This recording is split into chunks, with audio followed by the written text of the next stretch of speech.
ليبتلي الذين ظلموا منهم فلا تخشوهم واخشوني ولأتم نعمتي عليكم ولعلكم تهتدون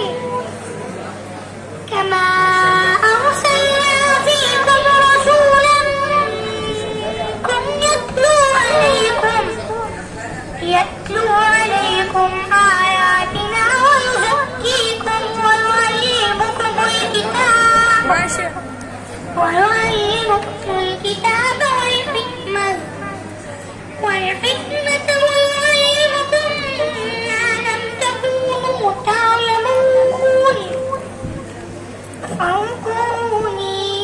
أذكركم واشكروا لي ولا تكفرون صدق الله